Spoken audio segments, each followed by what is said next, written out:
৭,৮৮৩ দিনের দীর্ঘ এক যাত্রা শেষ হচ্ছে জেমস অ্যান্ডারসনের। সেই ২০০২ সালের ডিসেম্বরে ইংল্যান্ডের জার্সি গায়ে জড়িয়েছিলেন প্রথমবারের মতো। খেলোয়াড় হিসেবে ওয়েস্ট ইন্ডিজের বিপক্ষে লর্ডস টেস্টে শেষবার গায়ে জড়াবেন এই জার্সি। এরপর হয়তো আর ক্রিকেটারদের সাদা টেস্ট জার্সি গায়ে গোলানো হবে না, তবে ইংল্যান্ডের জার্সিটা যেন পিছু ছাড়ছে না অ্যান্ডারসনের। এই ফাস্ট বোলিং গ্রেট অন্য ভূমিকায় থেকে যাচ্ছেন ইংল্যান্ড দলের সাথেই।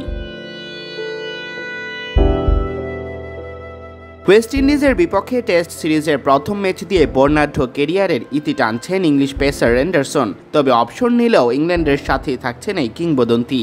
আগে থেকেই অ্যান্ডারসনকে নতুন ভূমিকায় দায়িত্ব দিয়ে রেখেছে ইংল্যান্ড। দলের ফাস্ট বোলিং মেন্টর হিসেবে কাজ করবেন তিনি।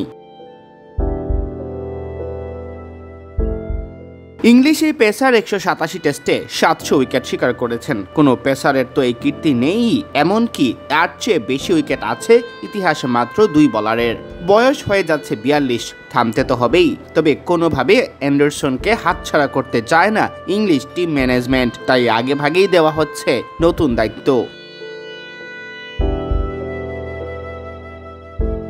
ইংল্যান্ড ক্রিকেটের ব্যবস্থাপনা পরিচালক রব কি জানান জাতীয় দলে অ্যান্ডারসনের নতুন ভূমিকার কথা। তিনি বলেন, ইংলিশ ক্রিকেটকে অনেক কিছু দেওয়ার আছে তার, আমরা তাকে হারাতে চাই না।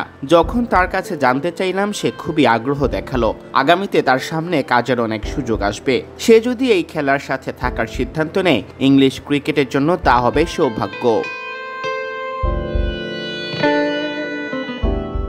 বর্তমানে ল্যাঙ্কাশায়ারের হয়ে কাউন্টি চ্যাম্পিয়নশিপে খেলছেন টেস্ট ইতিহাসের সেরা পেসার জেমস অ্যান্ডারসন। ল্যাঙ্কাশায়ারের সঙ্গে তার সম্পর্ক আরও পুরনো। ২২ বছর আগে ওল্ড ট্রাফোর্ডে এই দলের হয়েই তার অভিষেক হয়েছিল। প্রথম শ্রেণীর ক্রিকেটে পুরো ক্যারিয়ার কাটিয়েছেন এই ক্লাবেই। এই কাউন্টি দলের হয়ে ৯৪ ম্যাচ খেলে ৩৬৮টি উইকেট আছে তার দখলে। আন্তর্জাতিক ক্রিকেট ছেড়ে দেওয়ার পর ল্যাঙ্কাশায়ারের হয়ে খেলা চালিয়ে যাবেন কিনা অ্যান্ডারসন তা অনিশ্চিত থাকলেও এই গ্রীষ্মের পুরোটা সময় অ্যান্ডারসনকে ইংল্যান্ডের সাথে পাওয়া যাবে বলেই জানালেন রব কি।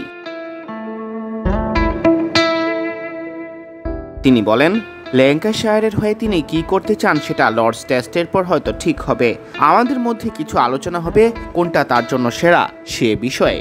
এখন পর্যন্ত সবকিছুই এই টেস্ট ম্যাচের জন্য প্রস্তুত হচ্ছে। এরই মধ্যে ওয়েস্ট ইন্ডিজের বিপক্ষে টেস্ট সিরিজের জন্য ১৪ সদস্যের দল ঘোষণা করেছে ইংল্যান্ড। দলে বেশ কিছু চমকও রেখেছে ইংলিশরা। জায়গা পাননি জনি বেয়ারস্টো, বেন ফোক্সরা। তাদের পরিবর্তে উইকেট রক্ষক হিসেবে রাখা হয়েছে জেমি স্মিথকে।